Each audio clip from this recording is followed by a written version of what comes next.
And he hits a high drive to deep left field, down towards the pole. That ball is up and it is gone.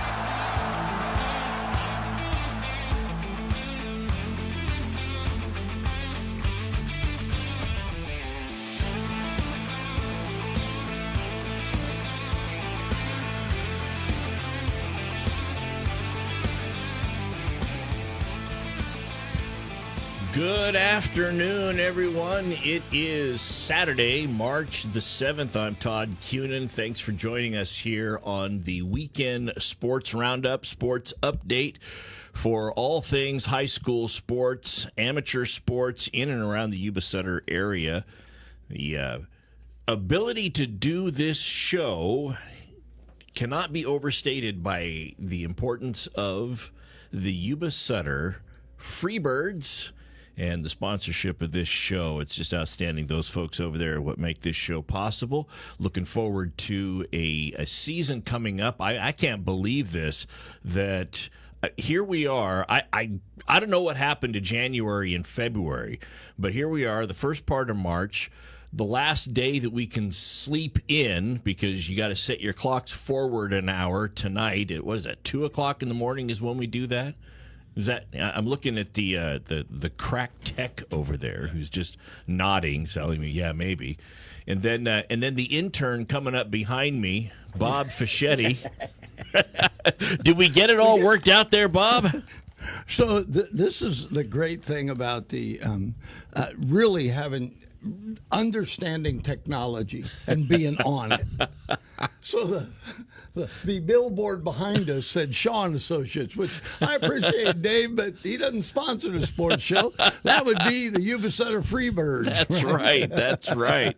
Our sponsors will be like, would you find somebody with some technical expertise? Well, you know, something tells me that we would have that critique coming up right now. Yeah, here it's possible. in the folks that the guy we got on the line, Harrison the Shapiro. Next voice that you will hear is that. How are you guys? Todd, Fish, great. Always a pleasure talking to you.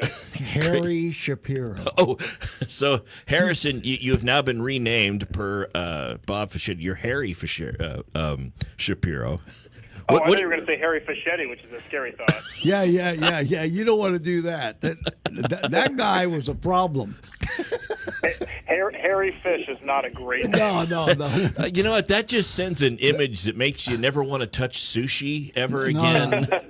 That's the fish you throw back. Yeah. Bob's bait, tackle, and sushi. So I love it. Harrison, how's your week going? Oh, God, man, it's just crazy, but it's going really well. We're almost done getting our merchandise done and ready to be released out to the public. So, things are going really well over there. And then there's some really exciting ballpark projects coming up that we're going to be building into the stadium here coming in soon. So I'm excited to have you guys out. Take a look. I have to tell you, there are things that you've done at the ballpark that I just think this community is going to love, has loved last season and going to love this season. But putting those massage recliners in for the press box, you have won my vote. We'll have those up in the press box for you, I'm sure. Bob has been. I saw with these self-help books, Jedi mind powers on your own time. And so he tried these aren't the droids you're looking for, and now he's kicked it up a notch to recliners. Yeah. You never know. Well, the problem with that is when Todd announces it, and he's rounding third. I just don't think that's going to fly. You have to turn it off every inning and only turn it on for the. Hey, I'm excited. I love that idea.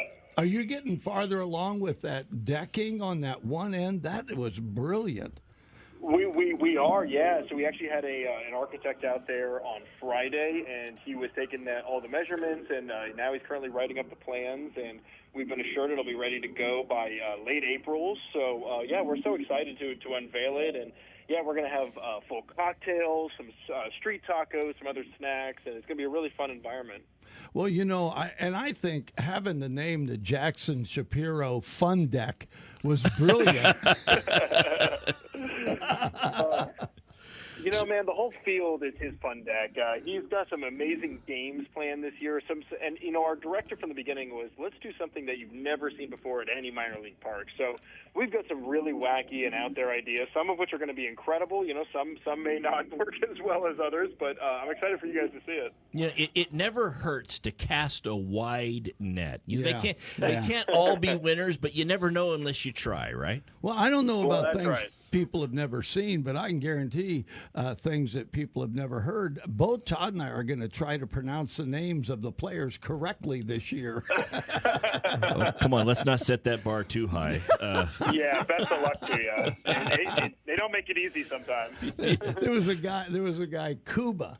And Cuba. And it's like, no, it's Cuba. And it's like, that's Cuba. And it's like, it's that guy that plays over Cuba Best. Yeah, Cuba Best, who's playing down for the team that doesn't have an S on the end of their name. What? I think he's playing for the Coast this year. That's right. Yeah, Well, he's down there in Long Beach. Well, you know what? When you get a player back, the fans are kind. Yes, They'll cheer him. And, they will, right? Unless he hits a home run, and then they won't cheer him. which was his forte last year, I would imagine. But Harrison, so what's the likelihood? I know we were talking about this a little bit before the show, but what's the likelihood we're ever going to see or get Jackson out here at on the studio show here? I would love to force him on here, but I'm going to need you guys' help getting him on. He's a little bit more nervous talking in these types of environments, but he's very interesting once you actually peel back the layers. So I suggest get him a beer or two, and he'll mellow into it and be good to go. 2 beers and a roll of duct tape, man. We're in. That'll work. The last time I heard something that started off with 2 beers and a roll of duct tape, it was followed by "Objection, Your Honor," argumentative. He's leading the witness. Leading, yes. Held to answer. That'll be 5 to 10 in the penitentiary. So I was looking over, saw online, Harrison, you guys, the Freebirds, are welcoming audition demo tapes for the national anthem. Tell us about that. Yeah, that's right. Yeah, we need people from around the community that want to come and obviously honor the national anthem. We have a great wireless microphone for them out there on the field, and obviously free tickets for anybody that wants to do it. But yeah, no, it's a really special baseball tradition, and we want to be able to have the community participate in it. So Todd, I hope you got your singing voice ready. Well, I was. Look, I don't know that people really pay attention to this, but the national anthem is actually a very difficult song to sing, given the register. It is. Have you ever heard, who was it? Carl Lewis, and I think it was before a Chicago Bulls game. And he goes out there, and he's going to sing the national anthem. And he started off, the pitch was about this. He started this as, oh, and that was how high he started, right around there. And you just knew this was not going to end well. That if you chose that note to start on, you're not going to be able to hit that high note. And you know what? He did not disappoint. He did not hit the high note, and everybody was laughing. Scottie Pippen, Michael Jordan. It was hilarious. But it's a tough song. I'm going to do the Joe Cocker version. Man, I think that's you're going to great. be the one singing it this year. Huh? It sounds like you're going to be the one singing for us this year. No. But I will tell you. You see the way he quickly just dismissed that idea? We have some phenomenal vocalists in this community, including you guys last year had 3 little sisters that sang it, and they couldn't have been very old. They're still in middle school. I remember that. Yeah. They did harmonies. It was really good, and so I know that you'll get people that'll want to do this, and who knows. We could get Kurt Baird to do it. Kurt is our weather guy, and a famous bagpipe player. Really? Yeah. We got to get Kurt to do the bagpipes. That's right. That Can you would do the national anthem on the bagpipes, or do the Irish, no, Scottish flip out over that? We need to do a Scottish Heritage Night. Yeah. Exactly. That would be a great idea. I'd love to see that. Harrison and Jackson got to change their name to Mick Shapiro. And of course, we'll have to have haggis in the concession stand, which is, I don't know how to do that. Yeah, that's one of those. We're just coming up with promotions in real time. I love it. It is. We're brainstorming. We got that there. So we got the national anthem, and if folks want to submit a demo tape, if they, I just had the sheet here, submitting a demo tape for the national anthem, they send that to Jackson at freebirdsbaseball.com. Yep, that's right. And I'm glad you had the sheet in front of you because I did not. So I'm glad you did your homework. So that is Jackson at Freebirds Baseball, JACKSON at Freebirds. Don't leave out that S, freebirdsbaseball.com. And go ahead and send in your audio tape. Do you want just audio or do you want video along with it so that you actually know they're the ones singing it and they don't doctor it up? I'm sure audio is fine, but if you're willing to, give a demonstration of what kind of flourish you can add to the performance, I think that would go a long way. Well, now we've just we've thrown down the challenge there. We'll see how this goes. I'm watching on Facebook this program's live, and people pick it up on 93qradio.com, and so they can watch it, and then people are already looking at it. And then the minute that we ask about Jackson coming on, the hits went viral. Oh, no,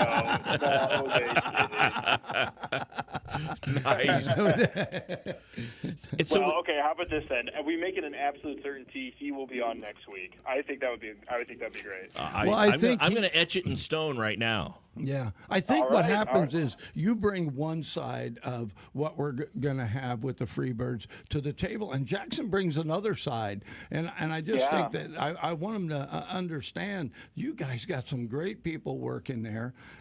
Your announcing team is beyond belief. Shocking you would say that. There's no bias at all in that critique either. Absolutely You could not none. have picked a better radio station to broadcast the games on. So, you gotta have Jackson on and ask him about the on-field games, because I know that's a big part of why people come to our games in the first place, is to see the fun games with kids and adults on the field. But you've got some crazy ideas this year that you're gonna love. So Jackson does the hiring as well, right? That's right. Yep. So yep. How do they, if somebody wants to work in the concession stand or out on the field or whatever, how do they? Is there a freebirdsbaseball.com that webpage? Can they talk to him on that? Is there a way to... we have an info at freebirdsbaseball.com is probably the easiest way that a lot of people see. But other than that, Jackson, the email you mentioned earlier, Jackson at freebirdsbaseball.com is great. Yeah, thanks for plugging that. Yeah, because I know that my grandson is supposed to talk to Jackson. This kid wants to work on the field. Oh, really? He wants to be a field guy. He's also going to graduate and be a Marine. That should tell you something. Nice. That's awesome. His career is out there, so he wants to be out in the hot sun. Hopefully, there's a lot of heavy stuff to lift, and we got plenty for him, man. The field is looking great right now, but our field guys right now are working overtime to get that into absolute pristine shape for opening day, which is one of my favorite things about when the summer starts, is just to see that green grass.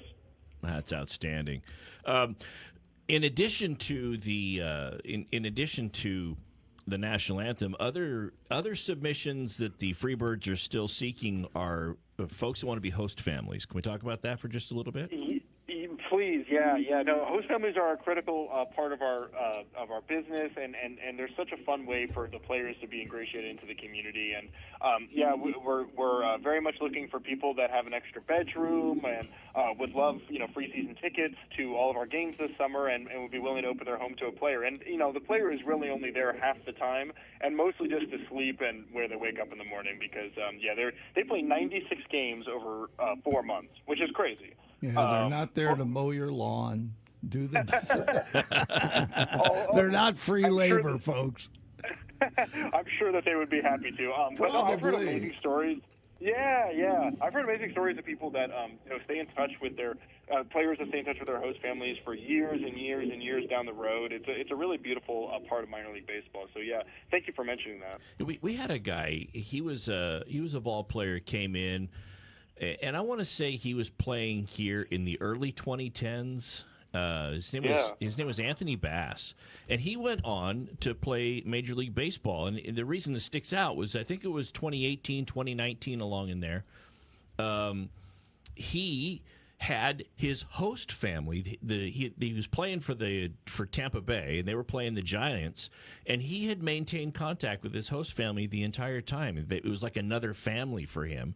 And he was having them out to the ballpark down in San Francisco, got them the tickets for the games he was playing in. But it was all that whole relationship started because it was a host family that brought him in and another ball player when they were playing for the local ball club, and those relationships flourish all the time. Yeah, it's so beautiful. It's such a beautiful story, and you hear stories like this, and it's really, really quite inspiring. And these guys are young professional players who are just trying to make it up to the next level, and the host families are such a critical part of their success both on and off the field.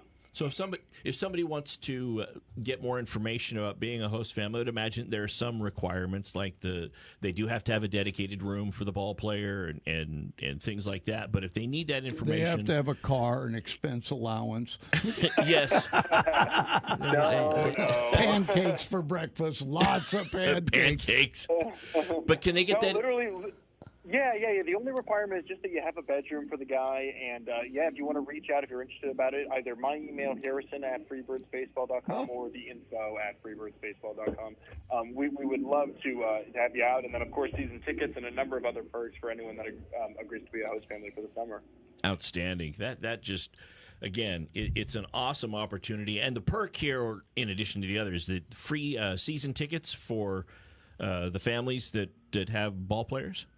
That's right. Yeah, free season tickets, and we're going to have a number of other giveaways and special items just for them, and some other really special events. So yeah, we really try to show our appreciation to the host families that make these seasons possible. I know at the end of the year they have a recognition that they've done at the end of every season, where they recognize the host families, and they have the host families out there standing with the ball player that they've hosted, and it's amazing because it's only been a couple of months, and you see people that are moved to tears. They're just so close with these guys. They don't, the guys got to move on because the season's over. They've got to get back to their lives and stuff like that. But just these relationships that develop are pretty awesome to see.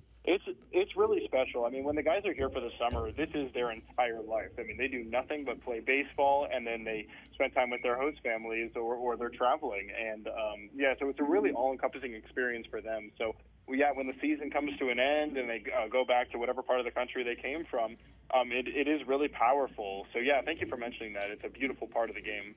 We've got different athletic directors from different schools contacting us so we can cover, high school sports, which was the reason for doing this, as well as letting people know what's coming up for the Freebirds so they could, be dialed in before it's, there's the first game, right, which is in May. Yeah. And so I know we talked about this before, but when are you guys going to have tryouts? Because I just bought brand new spikes. So We're looking at early April. So we're actually looking at two things. We're looking at doing the tryouts, in early April, but a little closer to the season, we're looking at a fantasy camp. And, Fish, I think you live more in the fantasy land area where we're going to be able to we're going to just, we'd love for people to come out and, you want to try to see if you can hit a home run or field some ground balls. It'd just be a fun camp. We'll do some scrimmage games. So, whatever you feel like. If you want to try out for the team or do the fantasy camp, Fish, we'll be ready for you, man. I'm ready to hit the long ball. You just need to find an 11-year-old that pitches underhanded.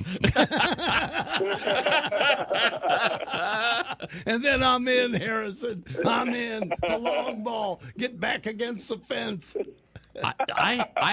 This is the first I've heard of the fantasy camp idea, but I'll tell you, that sounds awesome. I mean, I am personally very interested in that. That sounds like an awesome experience. Yeah, it's something I think we want to do multiple times throughout the year and really develop it into kind of an ongoing thing. And again, the whole point is like fun and just getting a chance to go out there and play baseball like you did when you were a kid. And I know that I certainly miss that, and you guys too. So I think that's going to be a really fun ongoing event. Well, I'm willing to be on the team. I just need a pinch hitter, pinch runner, a pinch. A pinch player. Yeah, if I was taller, faster, could hit, could field the ball, if I could, was stronger, was all of that, I could have played. I could have made it. Yeah.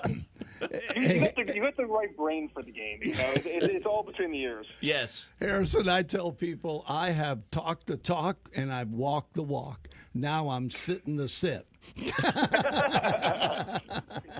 on the bench. No, man. Well, we can do a celebrity, as part of our league, that we can do a celebrity appearance where you can get assigned a one-day contract for exactly $1. And, Fish, I think you might have to do that for us one game. Oh, my gosh. Do I get a uniform?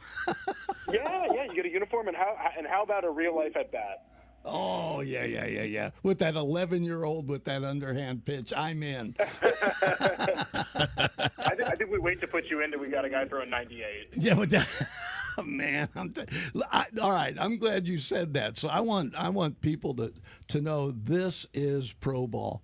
Those pitchers are not playing around. The batters aren't. I have to tell you, one of the roughest jobs out there is catcher.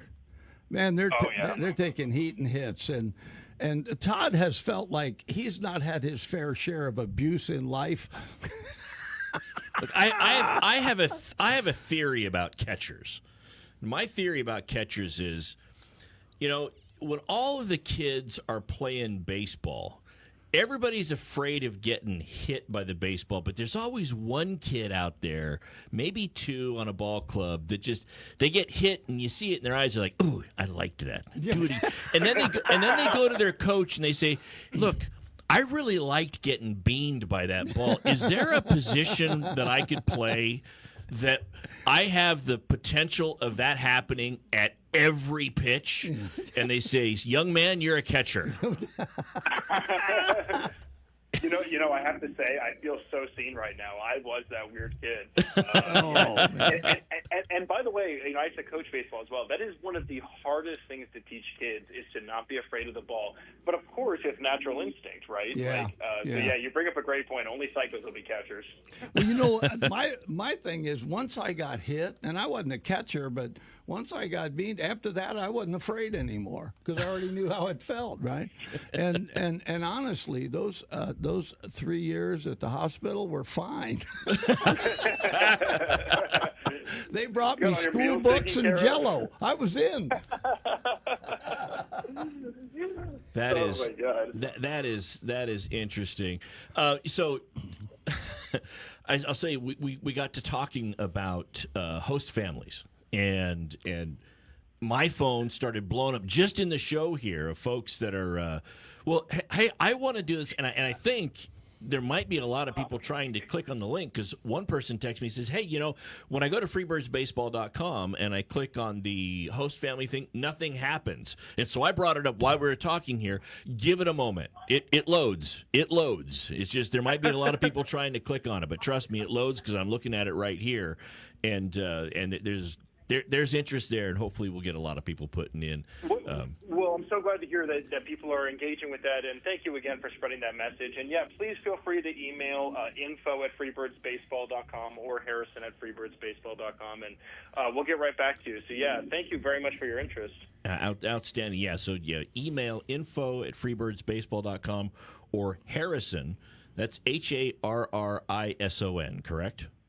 Correct. Okay, Harrison at freebirdsbaseball.com. If you're having any issues with the website, go ahead and email them directly, and you can get information on being a host family.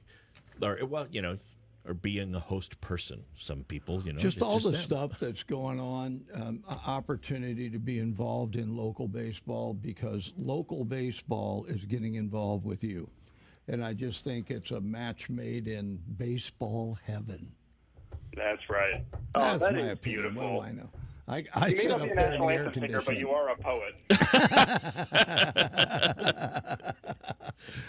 He's the Chuck Woolery of matching people, Oh, my God. host families to ball players. Yeah, we should have a Name the Cove contest so I can get out of that. No, that is forever Fischetti Cove because it just rolls off the tongue. It All sure right, does. Harrison, And, I got to ask this. So this year, how many different teams? Because we got 2 new ones in California. Yeah. So we have the Long Beach team, the Long Beach Coast down in Long Beach, LA area, and then Modesto is the other new team, which is in the same stadium as the old Modesto Nuts, if you remember them back in the day. But now they're the Modesto Roadsters. So we got 4 California teams that are, or 3 others that are going to be losing to us. And I think for those that follow the pro ball clubs, the Major League ball clubs, the San Francisco Giants. If you know the name JT Snow, JT Snow will be the manager of the Modesto Ball Club. Stop it. I just saw that. That's announced. And I think the manager of the ball club down in Long Beach, the Coast, I believe it's the same guy that managed the Idaho Falls, the Chuckers last year. Troy Percival. Yes. Yeah, former MLB player Troy Percival, and he's a great guy, and he put together a hell of a team last year. So, he did. Yeah. So I'm sure that they're going to be good again. So I'm excited to really take them on here in Marysville. Well, I'm just so grateful that you guys were able to get Jose Canseco.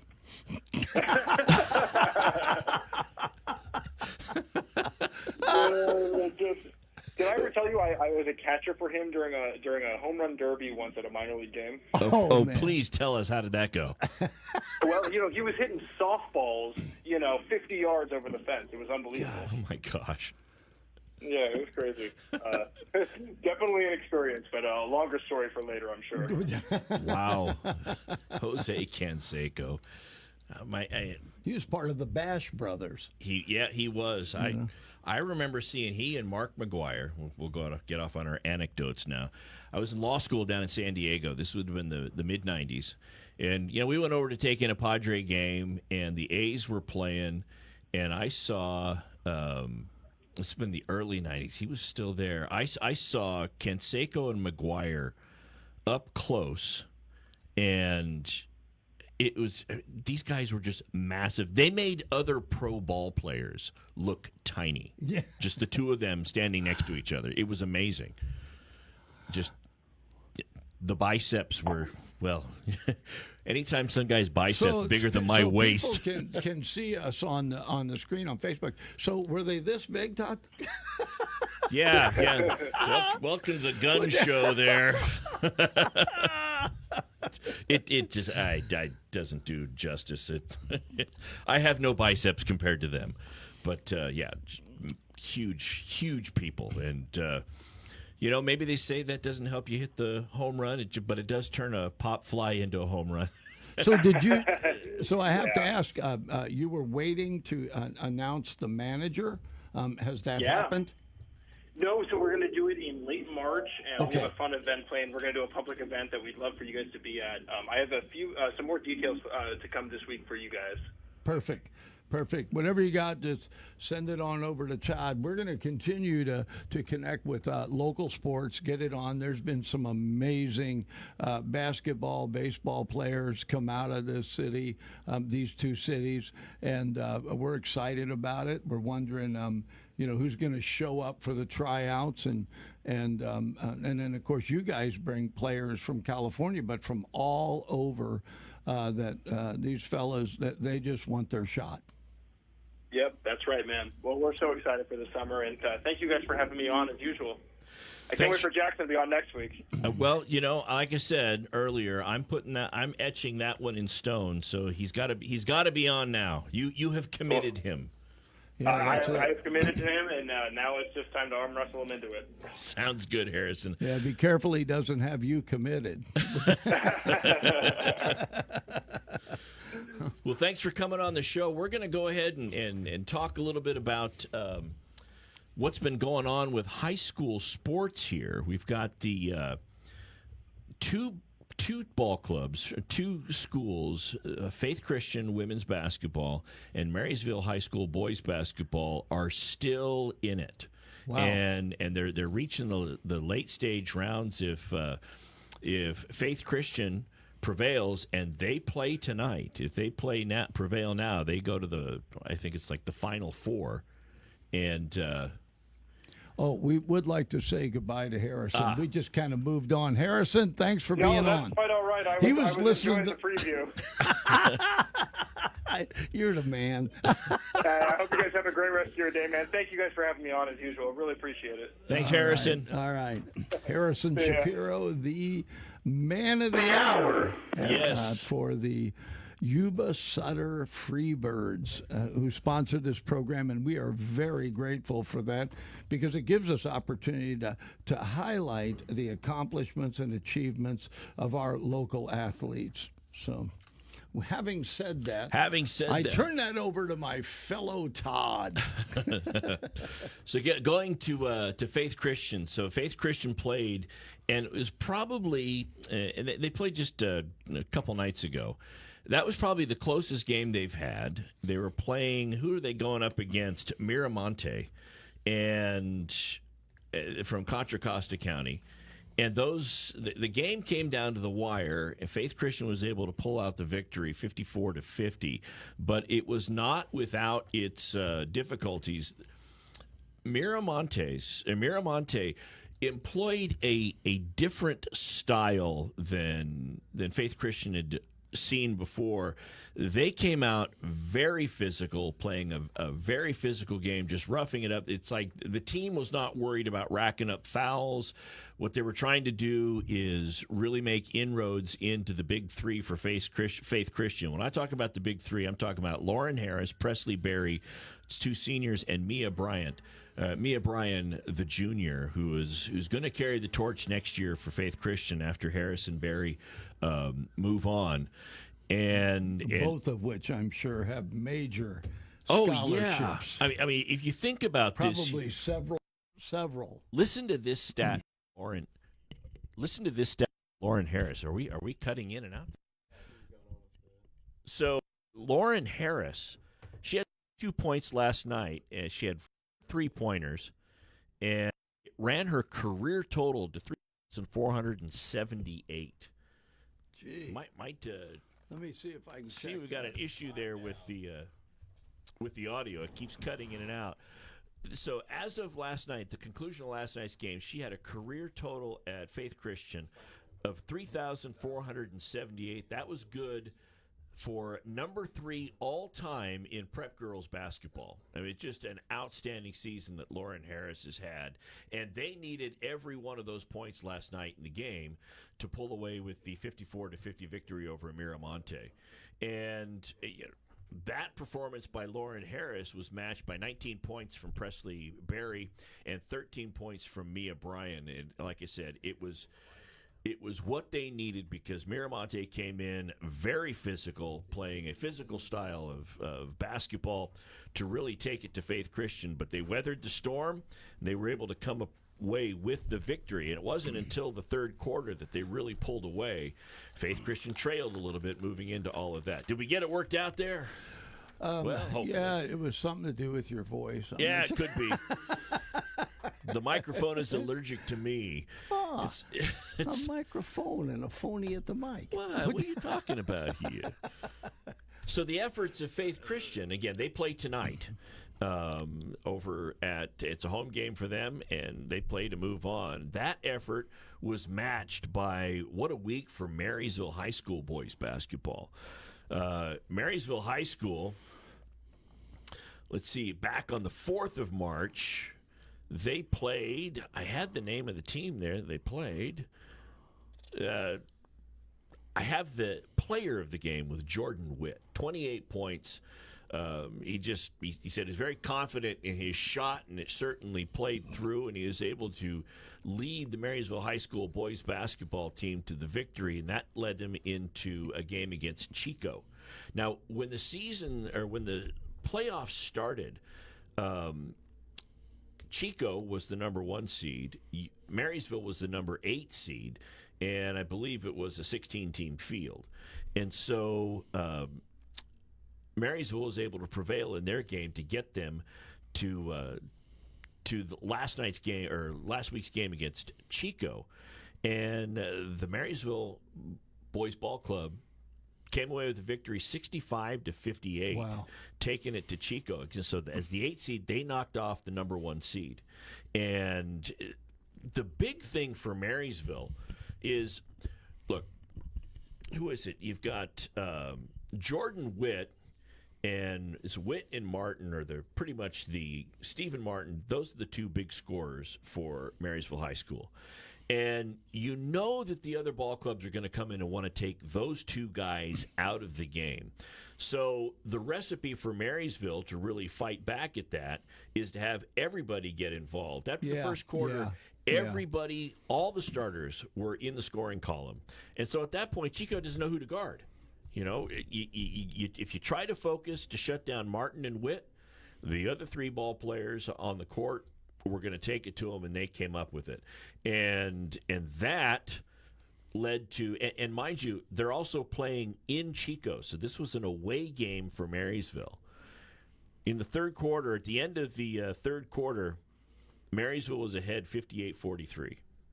And it was just like the life had been sucked out of the other ball club. Now, they put up a fight, and they tried to, but Marysville came in. They got it done.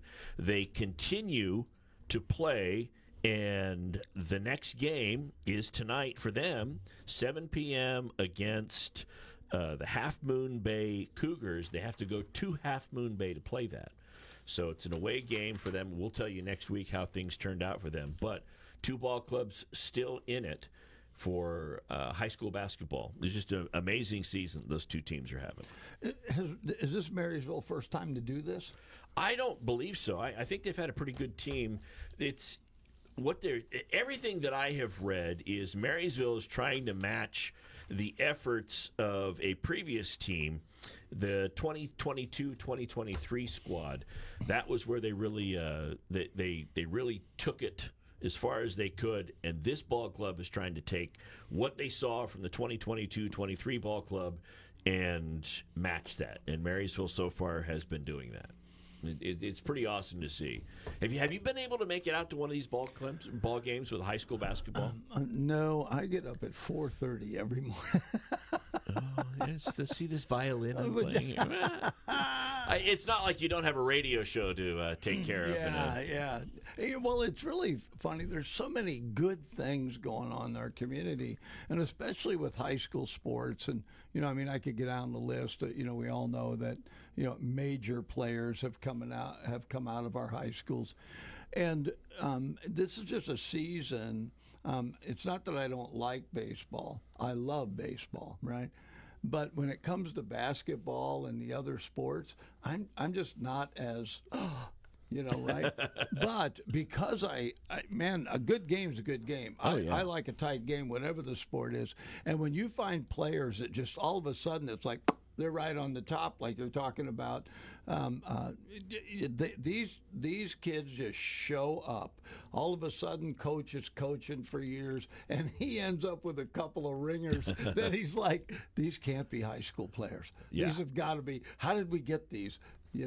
But I think that's the case this year with Marysville.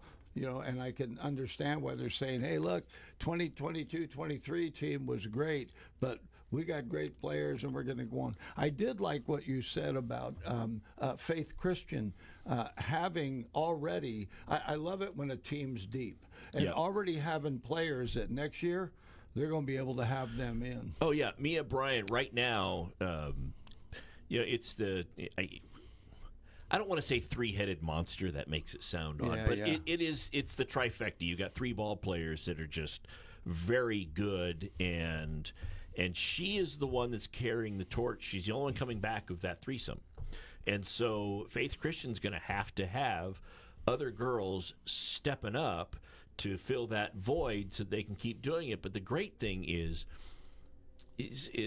experience is the best education if you can afford the tuition, and you're going to have the experience. Mia Bryan, the experience she has right now of playing with those other two seniors, she will be the one that is leading the way for others that will follow her example moving forward.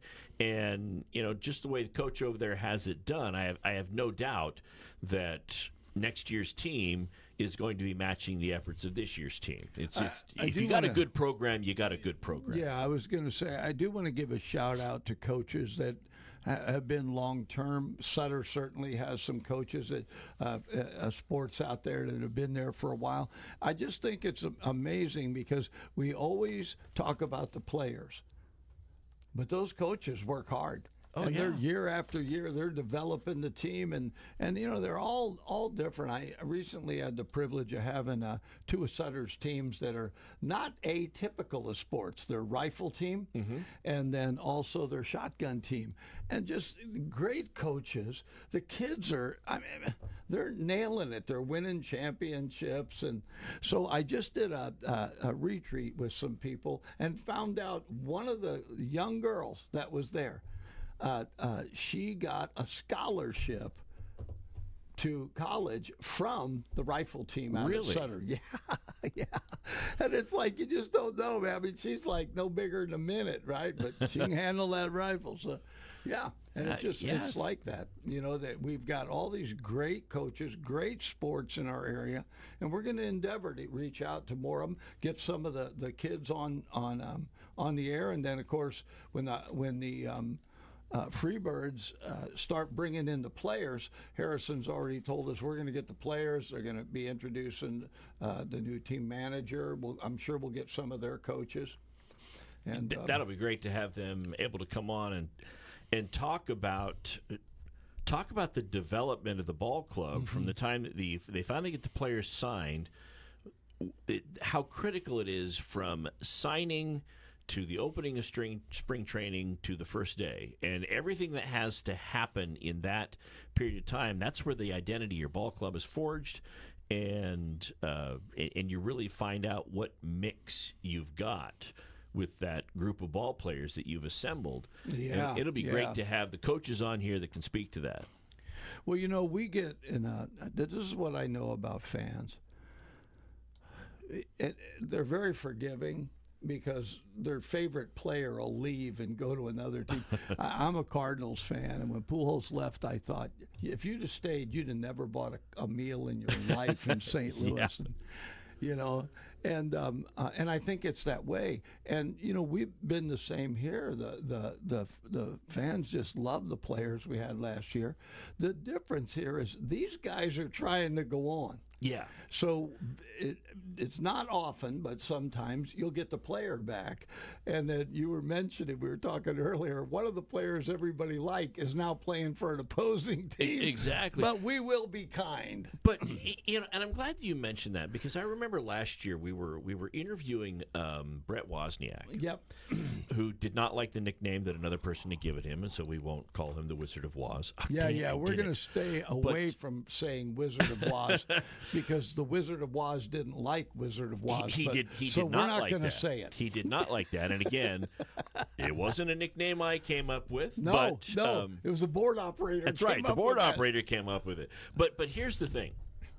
He said something that I hadn't really thought of a whole lot prior to that point, but after he said it, it's like, that makes all the sense in the world. It was just like, what are you trying to accomplish? And when you get out there as a ball player, and sometimes you have team goals, you have this, what is the ball player in the Pioneer League really trying to do?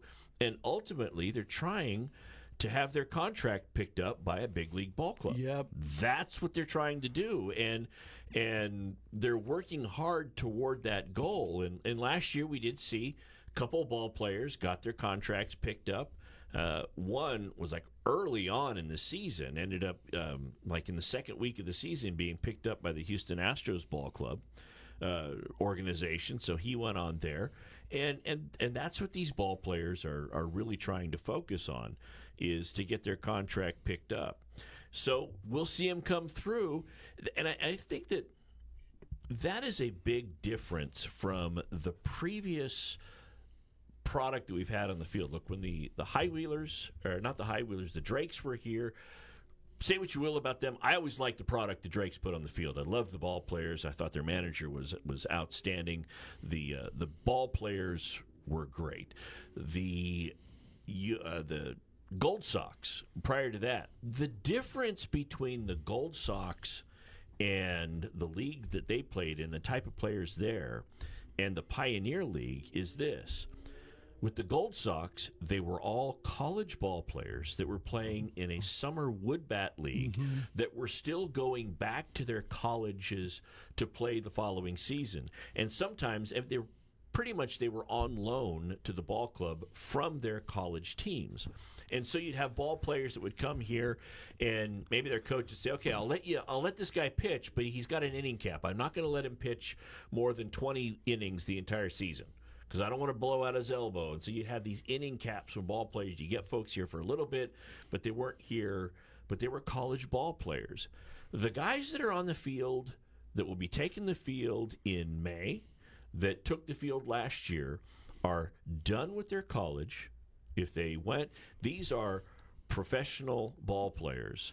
And a lot of them are folks that have already been affiliated with a Major League Baseball team. Yes. In the last year, we had guys that had played in the AAA the year before, and they're here because maybe they had an injury, their contract didn't get picked up, but they're at a spot in their career where they're proven that they still have what it takes to play professional baseball at the Major League level. Yeah, they have to stay viable. They do. And so the Pioneer League is an opportunity to do that, as well as in the Pioneer League, Major League Baseball will have the Pioneer League try things to find out if they want to do it.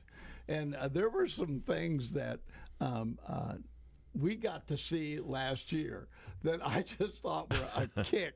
You know, it's a little home run derby. Yes. It's like sudden death home run derby in a tied game. What a great idea. You know, and we're just going to see more of that. I do want to mention this as well. We'll be broadcasting the games and live 93Q, but then also the video, and I wish I could remember the name. It's the new company. Yeah, it's not the same company that was running it last year. And so they're going to have more cameras, and I had to laugh. Harrison said, yeah, they've got a couple of cameras that are AI, and so they follow the ball. Yes. And we're all like, I'll believe it when I see it. It's like none of us really trust that yet. But great cameras. They have assured me there will be no camera up in the press box. So we don't have to wear a suit and tie to every game. We'd be up there in our shorts. We do have to wear clothes. That's, okay. Absolutely. Yeah, I'm really glad that we've got some teams that are heading, quote unquote, to the top, right? And so we ended up, this team beat the Oakland Ballers for the championship. Then the Oakland Ballers came back and beat us. So to me, it's like okay, I can appreciate the Coast, I can appreciate the Roadsters, but the Ballers are going to be on the radar. Oh, yes. They will be on the radar this season. Well, that's an interesting thing also when you think about it. So in the Pioneer League, say, let's see, the Ballers and the High Wheelers, I think their first year wasn't last year, 2024 was their first year in the league. And both ball clubs came into the league. In 2024, they joined an already established league that already had, I want to say, another 6-7 ball clubs in it. And so here they came in, And in the first year of existence, the championship game went down to, notwithstanding all these other ball clubs everywhere else, the championship game went down to Oakland Ballers versus the High Wheelers for the championship. Yeah. The two ball clubs that were the newcomers to the league were playing for all the marbles at the end of the season. And last year, the Ballers were again playing for all the marbles at the end of the season. The High Wheelers tapered off a little bit earlier than that. And so you've got these two ball clubs that came in and set the standard. They set the standard for what it should be. The bar is pretty high. And as a result of that and the popularity in California, the number of California teams in this league is now doubled. It's gone from 2 to 4, and I see that trend continuing over the next couple of years. I had an opportunity to talk to a member of the owners group, and I was really surprised because it was before we heard these two teams, right? Yeah. And he said that that potentially there could be 6 California teams, and I was like, I could see that. I just could, because it's. Well, this is just great baseball. There's how many cities? I mean, I'm not the guy that goes out and finds a city that's already got a ballpark. They said Marysville was huge because they came here. You got an established fan base. You got a great opportunity with Brian Field, and then they came in and said, all right, we're going to improve the field. We're going to improve the fan experience, right? And then, I don't know if they knew there was going to be 2 more California teams pop up, but all of a sudden the playoffs start looking exciting before the first pitch. So this is good stuff. Well, and honestly, to the point about other venues in the state of California, there's actually, I guess you could say, a vacuum in the sense that there are venues that are available to come forward because of the standards that Major League Baseball required of their team-affiliated teams. Modesto is a newcomer to the Pioneer League, but Modesto is not a newcomer to baseball. Yeah. The Modesto Nuts, just a little history lesson here, the Modesto Nuts were the single-A franchise affiliated with the Seattle Mariners. Well, a couple years ago, the Mariners and Major League Baseball said, look, if you want to continue to be part of the Mariner organization, you're going to have to lay out a ton of money to get the stadium to this standard that they needed for a single-A ball club. And it just, the ability wasn't there. So they end up losing that affiliation, which made them a tailor-made team for the Pioneer League because it's like, look, the facility is perfect for what the Pioneer League needed and wanted, and it was a match, and voila, now we've got a Modesto ball club in the Pioneer League. I don't know how many people know this, probably hunters and fishers know it, but we're an amazing area for hunting and fishing. Yep. I mean, this is duck hunting, right? We got, several rivers, right? Lakes. And there is a gentleman that was on the San Francisco Giants that periodically comes up here and hunts and fishes. His name is Buster Posey. Oh, really? So why doesn't Buster, if you happen to see this, we challenge you to come manage the team. I just think he is a little busy being the president of baseball operations for the San Francisco Giants right now. I know, but hey, and it's a couple hours a week. You know who else came up? Just a Bumgarden. Real side note here, but I think this would have been 2018. The ball club, San Francisco Giants, had a Monday off, and so one of their broadcasters went on a road trip and actually came and did a little vignette for his Instagram page from Bryant Field. Oh, come on. One John Miller came and was talked about the ball club here and talked about the Stassi brothers and everything, and it was great. Fast forward about 2 years later, Miller is calling a game where the Angels, California Angels, were playing, or the whatever their name is, they were playing against the Giants, and Stassi comes up to bat. This is back when Max was still playing for the Angels.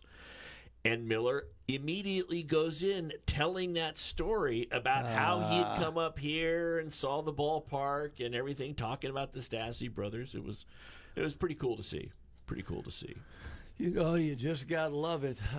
Chuck Smith, the editor of the Appeal Democrat, said it. I think he's coined it. The saying has always been, you can't get there from here. You got to go somewhere else to get there. And he said, Yuba Sutter, when it comes to sports, you can get there from here. Yeah, I think it's the truth. Who was it? Lon Simmons, legendary broadcaster for the San Francisco Giants. And I think he also broadcast, he did 49er ball games. Lon Simmons, back in the 50s, was a broadcaster here at Bryant Field. Wow. For a minor league ball club that I think at that time was affiliated with the Atlanta organization. But if you tell me Harry Carey or Jack Buck been here, I'm in. Harry Carey, look at the guy with a sombrero. Really quickly, just before we sign off here, just wanted to give you a little update on baseball at the high school level. We'll cover a couple of ball clubs here in the Yuba Sutter area. We'll give you updates on River Valley, Yuba City, Marysville, and Sutter High School baseball. So let's start with River Valley. As of today, looks like they've played 2 games. They're at 500. They lost to Vista del Lago back on the 26th of February, but then they ended up taking it to Gridley on the 4th, winning that game 5-1. Congratulations to Rob McMains, buddy of ours. Yeah. Manager over there at River Valley. Yuba City High School. Now, last year they were the champs. Yuba City High School, they won all the marbles last year. They're scuffling a little bit, trying to get it together. They're 0-4 on the season. They've lost to West Park, Folsom, Whitney, and Oakmont. But next game coming up, what is it? Monday. We'll see how that happens. They're playing down at Roseville. Look, they're 0-4 right now. That ball club got a great manager. Castaneda is an awesome manager of that ball club. I have no doubt he's going to get things turned around for them. So I just want to say I just got a text from this gorgeous girl. Uh-oh. She's loving the show. Good. Yeah. So we have a fan. Her name is Patty Fischetti. might be biased there. There might be a bias. She might be thinking, "Wow, that guy looks good." Yeah, we're talking about Marysville High School basketball team really doing well. Their baseball team, they're no slouch either. Scuffled a little bit the first 2 ball games of the year. They lost the first 2 to Nevada Union and Liberty Ranch down in Galt. Since then, they're riding a 4-game winning streak. Listen to these scores. These sound like football scores. They beat Winners 4-1, Las Plumas 4-2. Those are baseball scores. Then they went to Live Oak. I think Live Oak came here 12-1. Oh, now that's not a football score. You can't just get one. But they played at Lyndhurst 19-2. That's a safety. A safety. So 19-2. So Marysville High School baseball, boys baseball has got it going there. And then lastly, Sutter Huskies are 2-0. They've beat Linden and Colfax. They are 2-0 on the season. Next game is actually today. I think it started at noon. Don't know how that one turned out. But that is a quick look at local high school baseball. So if you'd like to be on the show, if you're a coach or if you'd like to get some of your players on the show, we can make that happen. Currently, you can go to info@93qradio.com, info@93qradio.com, and there's a contact us spot on there, and you can say, hey, I've been watching the show and I've been watching, people are watching this, and it's like okay, well then they probably would like to see some of the kids from their team on. We're going to try to get Rob McMains to, cut loose a couple of the kids and get them on here. And Rob was one of the announcers for the High Wheelers last year, and I just think that would be good. We've got such great kids, great sports in the Yuba Sutter area. So again, info@93qradio.com gives you an opportunity to get coaches, players on the air, and we'll be thrilled with it. Absolutely. Want to have you come out. So special thank you to Harrison Shapiro for joining us here today. Thanks to our our tech guy, Mason, for running the board. Bob, I want to thank you for joining me on the air for this, and I think that's going to do it for us here in this episode of the Local Sports Roundup. We will be back next Saturday. This is going to be every Saturday from 4 to 5 on 93Q Radio and broadcasting live on Facebook Live. Thanks, everybody, for joining us.